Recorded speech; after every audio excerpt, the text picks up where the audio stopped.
Sociólogo formado na Universidade de São Paulo, se estabeleceu na história do país desde o final dos anos 60 como um dos mais influentes intelectuais latino-americanos na análise de temas como democracia, os processos de mudança social, desenvolvimento e dependência. Em uma entrevista exclusiva à nossa repórter Kátia Silva, o ex-presidente Fernando Henrique Cardoso falou como é a sua relação com a comunidade judaica. Foi presidente do Brasil por 2 mandatos consecutivos, entre 95 e 2002.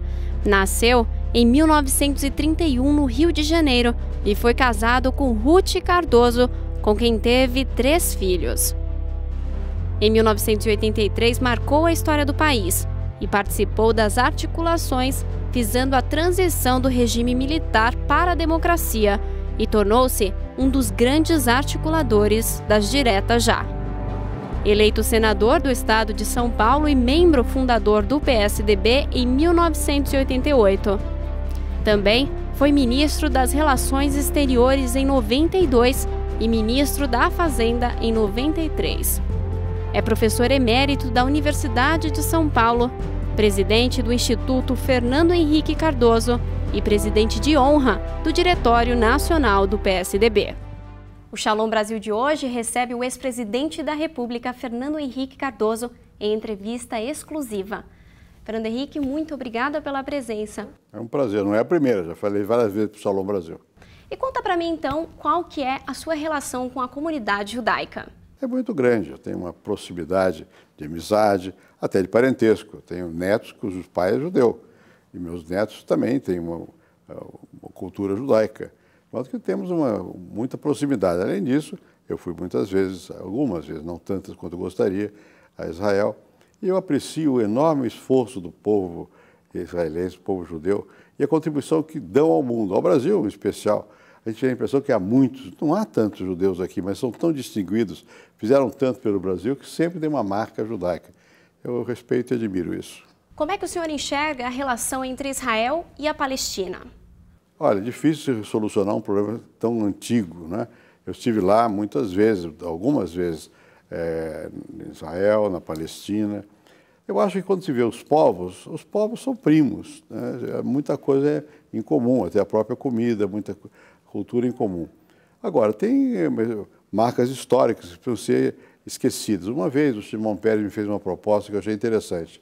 Por que nós não organizávamos um grupo, e o Clinton estava nisso também, para estimular o desenvolvimento econômico na fronteira, de tal maneira que atraísse mais gente. Eu, quando estive, a última vez que eu estive em Jerusalém, também tive um encontro em Tel Aviv, tive um encontro com empresários de Israel que investem na Palestina. Eu acho que é preciso começar a ter laços mais concretos que unam as pessoas, né? Para depois chegar à solução que toda a gente quer, de 2 estados, com paz, e, sobretudo, com segurança, né? Isso eu acho que só se constrói com o tempo. É preciso ter persistência, paciência e nunca desistir. E sempre saber que, acima de tudo, somos seres humanos. E, no fundo, as brigas derivam do fato que todos nasceram ali mesmo, né? No fundo, é uma questão muito telúrica, muito ligada à terra, à região. Então, tem que tratar tudo isso com muito carinho, mas acho que no futuro vamos poder ter 2 estados com uma convivência perfeita entre os 2 povos.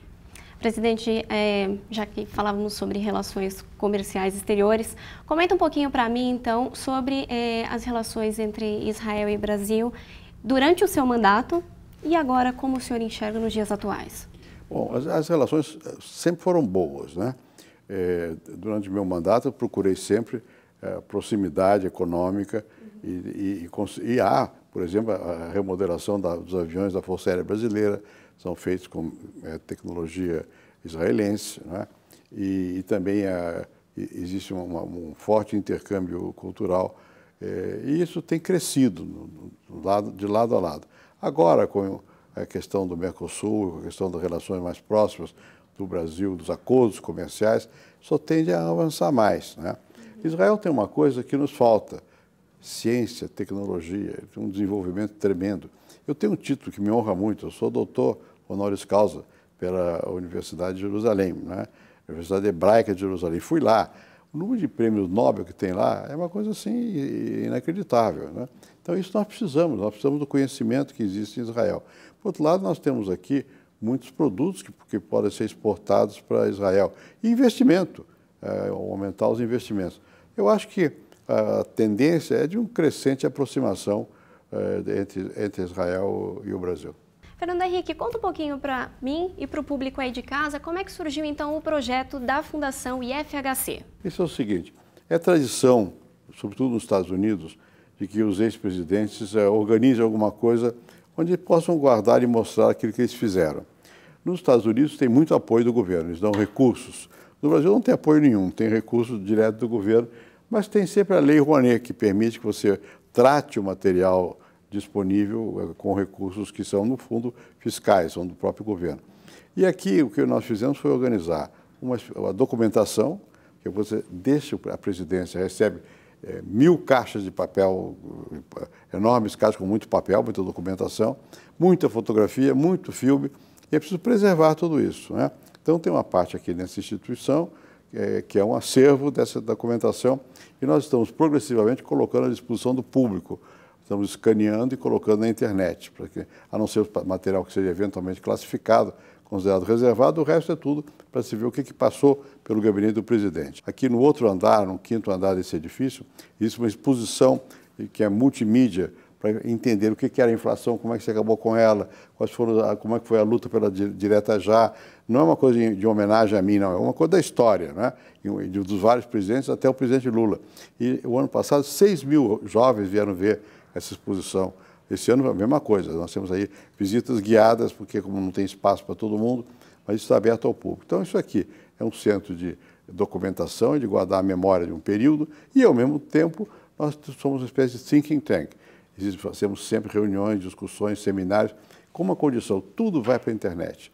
Aqui tudo que se faz vai para a internet, para os outros poderem também usufruir, e não tem caráter partidário, é uma coisa realmente pensando em termos do que foi o legado de um governo, mas não é para enaltecer, é para simplesmente guardar, mostrar e discutir. Enfim, estamos avançando, faltam sempre recursos, isso aqui vive de doações, né? É uma fundação, portanto tem um dinheiro guardado lá, doado, né? Também tem a lista de quem doou e é controlado pelo Ministério Público, porque tem que ser uma coisa absolutamente correta e isenta. E tem tido um bom resultado. Já que a gente está falando de tantas obras que estão presentes aqui na instituição, eu queria que o senhor comentasse para mim um pouquinho de suas obras. Teve uma que teve muito sucesso, eu escrevi há muitos anos, é um livro que eu escrevi, na verdade, em espanhol, chama-se Dependência e Desenvolvimento da América Latina. Esse livro continua vendendo, só em espanhol tem mais de 35 edições e tudo mais. Depois que eu deixei a presidência, eu escrevi uns 5 ou 6 livros, né? O último dos quais se chama A Soma e o Resto, um olhar sobre o mundo aos 80 anos, né? E, enfim, e outros mais. E agora vou publicar um outro livro, que é um livro a respeito das pessoas que pensaram o Brasil, alguns dos que pensaram o Brasil. Enfim, a vida normal de uma pessoa que, como eu, que andou não só no Brasil, mas fui professor nos Estados Unidos, na França, na Inglaterra, na América Latina.